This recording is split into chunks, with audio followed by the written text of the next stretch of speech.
Last video में हमने discuss किया था कि कंपनी की शेयर कैपिटल को कितने हिस्सों में डिवाइड कर सकते हैं। Authorised capital, issued capital, subscribed capital. और सब्सक्राइब्ड कैपिटल के दो हिस्से, subscribed and fully paid up and subscribed but not fully paid up. आज हम देखेंगे कि इस सब चीज़ों को बैलेंस शीट में कैसे शो किया जाता है। तो नए पेज पर हम हेडिंग डाल सकते हैं, how to show share capital in the balance sheet of a company. किसी कंपनी की बैलेंस शीट में हम शेयर कैपिटल को कैसे शो करते हैं। तो आप नोट्स टू अकाउंट्स ऊपर हेडिंग डाल के कैसे उसका फॉर्मेट को शो किया जाता है वो देखेंगे। उससे पहले क्वेश्चन मैं आपको दिखा रही हूँ। इस क्वेश्चन में से आपको authorised capital, issued capital, subscribed capital, इन सब चीज़ों के बारे में जानकारी अलग अलग करनी है, सैग्रीगेट करनी है और फिर मुझे बताना है। तो हम क्वेश्चन साथ साथ में रीड करते जाते हैं। क्वेश्चन है, T limited has a registered capital of ₹40 lakh. ₹40 lakh, rupees का मतलब होता है ये अमाउंट दे रखा है, शेयर्स के अमाउंट, शेयर्स को मल्टीप्लाई करने के बाद में, divided into 4 lakh shares of ₹10 each. 10-10 रुपए के 4 लाख शेयर्स। अगर 10-10 रुपए के 4 लाख शेयर्स हैं तो टोटल शेयर्स की कीमत कितनी हो गई? 40 लाख। रजिस्टर्ड कैपिटल वह कैपिटल जिससे कंपनी का पंजीकरण हुआ है, जिसका उल्लेख कंपनी के संस्थापन प्रलेख में है, उस कैपिटल को किस नाम से जानते हैं? ऑथोराइज्ड कैपिटल या फिर रजिस्टर्ड कैपिटल या फिर नॉमिनल कैपिटल। हिंदी में अधिकृत पूंजी। अधिकृत पूंजी मतलब वह अधिकतम पूंजी जिसका उल्लेख कंपनी के संस्थापन प्रलेख में लिखा हुआ है। तो ये कौन सी कैपिटल है हमारी? Authorised capital. कैसे लिखेंगे? 4 lakh shares at the rate of 10 each. अभी देखते हैं। फिर क्वेश्चन है, the company offered for subscription 2 lakh shares at the rate of 10 each. Company ने क्या किया? कंपनी ने जनता को इशू करने की इच्छा जताई। जितने शेयर्स कंपनी जनता के सामने पेश करना चाहती है, उन्हें देना चाहती है, उसे हम क्या कहते हैं? ऑथोराइज के बाद में अगला नाम क्या होता है? Issued capital. कंपनी बेचना चाहती है 2 लाख शेयर्स, हर शेयर की कीमत 10 रुपये, तो टोटल अमाउंट कितना आ गया? 20 लाख रुपए। So we have the authorised capital, we have the issued capital.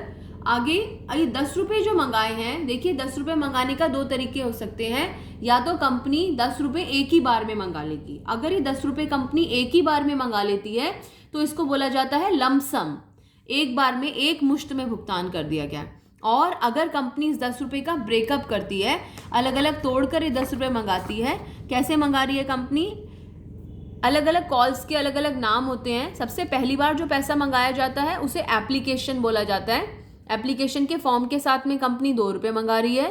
फिर जब कंपनी शेयर्स अलॉट करना चाहती है, उसको अलॉटमेंट बोला जाता है, उस समय कंपनी 3 रुपये मंगा रही है। अलॉटमेंट के बाद में जो अगला पैसा मंगाया जाता है उसे फर्स्ट कॉल बोला जाता है, तो उस समय कंपनी 3 रुपये मंगा रही है। फर्स्ट कॉल के बाद में अगर कोई कॉल है तो सेकेंड कॉल, उसके बाद में भी अगर कोई कॉल है तो थर्ड कॉल, लेकिन जो आखिरी कॉल होती है उसको हम फाइनल कॉल के नाम से जानते हैं। जैसे कि फर्स्ट कॉल पर 3 रुपये, हम इसको किस तरीके से समझ सकते हैं? एप्लीकेशन।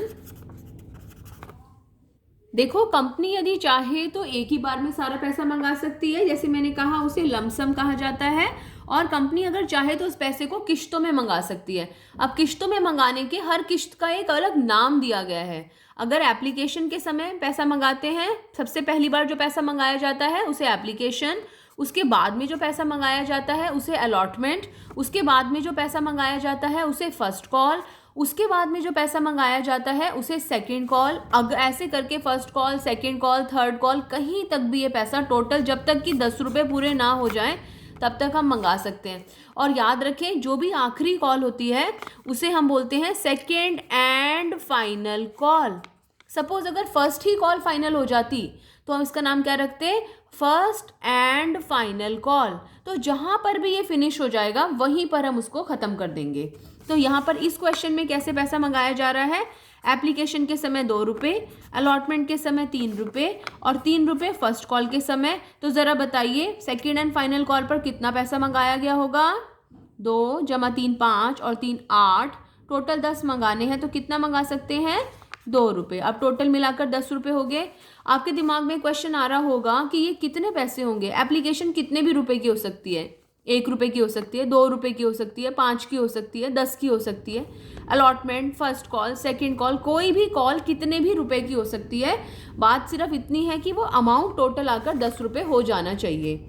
अगर सपोज ₹1 की सारी कॉल्स होती, application ₹1, allotment ₹1, first call ₹1, second call ₹1, third call ₹1, इस तरीके से हम तब तक कॉल करते रहते, तब तक पैसा मंगाते रहते जब तक कि हमारा सारा पैसा नहीं आ जाता। और लास्ट की कॉल जो है वो 8वें नंबर की कॉल होती, हम उसे लिखते 8th एंड फाइनल कॉल ₹1 की। लेकिन इतना लंबा क्वेश्चन नहीं आता है। एट दी मोस्ट हमारे पास जो किताबों में सवाल हैं वो सेकंड एंड फाइनल कॉल तक है। और अगर मैं आपको रियल लाइफ में बताऊं बच्चों, तो कंपनी ऐसे किश्तों में पैसा मंगाती ही नहीं है आज की डेट में। एक ही बार में कंपनी सारा पैसा मंगाती है। लेकिन हमें समझाने के लिए एग्जाम में सीबीएसई ने जो क्वेश्चंस बनाए हैं वो हमें ऐसे ब्रेकअप करके बनाए हैं। एनी हाउ, क्वेश्चन देखते हैं। हमें यहाँ पर इस क्वेश्चन को आइडेंटिफाई करना है कि हमारी ऑथोराइज्ड कैपिटल कितनी है, हमारी इशूड कैपिटल कितनी है। ऑथोराइज मतलब जितने से कंपनी पंजीकृत है, इशू मतलब जितना हम इशू करना चाहते हैं। हम चाहते हैं कितना इशू करना है, 2 लाख शेयर्स। लेकिन लोग कितना खरीदते हैं, all the shares were subscribed for. Very important line, all the shares were subscribed for.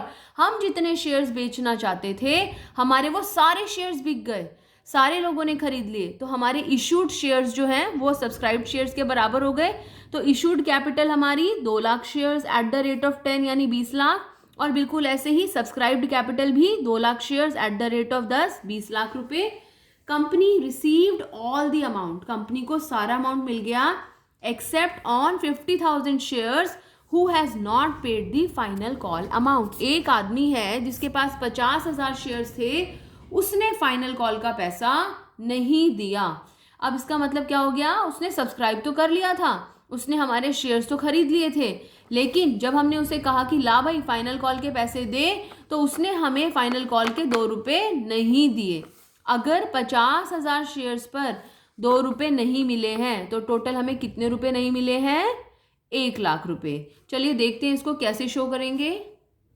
ये फॉर्मेट ड्रॉ कर लो, नोट्स टू अकाउंट्स, इस तरीके का ये प्रॉपर फॉर्मेट होगा। पूरा पेज आपका यूज हो जाएगा, तो पूरे पेज पर इसको बनाइएगा। उसके नीचे 2 कॉलम्स बनाने हैं, एक में हम कैलकुलेशंस करते हैं, एक में हम फाइनल अमाउंट लिखते हैं। सबसे पहले ऊपर हेडिंग लिखना शेयर कैपिटल, अंडरलाइन कर दो। उसके बाद में शेयर कैपिटल के अलग अलग टुकड़े हैं। शेयर कैपिटल का सबसे पहला टुकड़ा है ऑथोराइज्ड कैपिटल। ऑथोराइज्ड कैपिटल का दूसरा नाम रजिस्टर्ड कैपिटल, नॉमिनल कैपिटल। तो हम सबसे पहले यहाँ पर ऑथोराइज्ड कैपिटल लिख के, सारे नाम नहीं लिखने, हमने पहली बार लिखा है, आप भी पहली बार सारे नाम लिखो ताकि आपको याद रहे। अगली बार जब हम क्वेश्चन करेंगे तो केवल एक ही नाम लिखना है, ऑथोराइज्ड कैपिटल। जितने से कंपनी पंजीकृत होना चाहती है, कितनी है, 4 lakh shares at the rate of ₹10 each. और सीधा बाहर वाले कॉलम में यहाँ पर अमाउंट आता है 40 लाख रुपए। यहाँ पर हम चाहें तो रुपीस का साइन भी लगा सकते हैं। ये हमारा ऑथोराइज्ड कैपिटल का कॉलम खत्म। इसके नीचे डबल लाइन लगा देंगे। डबल लाइन खींचने का मतलब होता है ये अमाउंट नीचे के टोटल में नहीं जोड़ा जाएगा, हम केवल यहाँ लिख के लोगों को बता रहे हैं कि भाई हमारी ऑथोराइज्ड कैपिटल, हम 40 लाख रुपए इकट्ठे करने के लायक हैं। ऑथोराइज्ड के कैपिटल के बाद में अगला नाम इशूड कैपिटल। कंपनी कितने इशू करना चाहती है, कंपनी 2 लाख शेयर्स इशू करना चाहती है। So right down issued capital 2 lakh shares at the rate of ₹10 each, multiply किया, अमाउंट आ गया। ये नंबर ऑफ शेयर्स है, ये अमाउंट है, ये संख्या है, ये अमाउंट है 20 लाख। फिर इसके नीचे वो कर देंगे, इसका मतलब है कंपनी इशू करना चाहती है 20 लाख शेयर्स, 20 लाख रुपए के शेयर्स। Number 3 subscribed capital. अब बच्चों सब्सक्राइब्ड कैपिटल के हैं 2 हिस्से, 2 टुकड़े हैं हमारे सब्सक्राइब्ड कैपिटल के, subscribed and fully paid up. जो लोगों ने खरीदा और सारा पैसा दे दिया। 2 लाख शेयर्स में से कितने शेयर्स हैं जिन्होंने जितना पैसा उनसे मांगा उन्होंने सारा दे दिया। ये पता लगाने के लिए पहले देखते हैं कि सब्सक्राइब्ड कैपिटल का दूसरा हिस्सा कितना है। Subscribed but not fully paid up, कौन है वो शेयर्स जिनसे हमने पैसा मांगा लेकिन उन्होंने पूरा पैसा नहीं दिया। क्वेश्चन में लिखा हुआ है एक शेयर होल्डर है जिसके पास 50,000 शेयर्स हैं, उसने ₹2 की फाइनल कॉल नहीं दी। यानी कि 50,000 शेयर्स ऐसे हैं जिन पर कि हमें फाइनल कॉल का पैसा नहीं मिला। तो 2 लाख शेयर्स में से 50,000 शेयर्स ऐसे हैं जिन्होंने हमें पूरा पैसा नहीं दिया। तो कितने शेयर्स हैं जिन्होंने हमें पूरा पैसा दे दिया है? 1,50,000। तो यहाँ पर हमारा अमाउंट आ जाएगा। कैसे कैलकुलेशन करेंगे, इसे नोट डाउन कर लीजिए, फिर इसका एक्सप्लेनेशन अभी अगली वीडियो में डिस्कस करते हैं।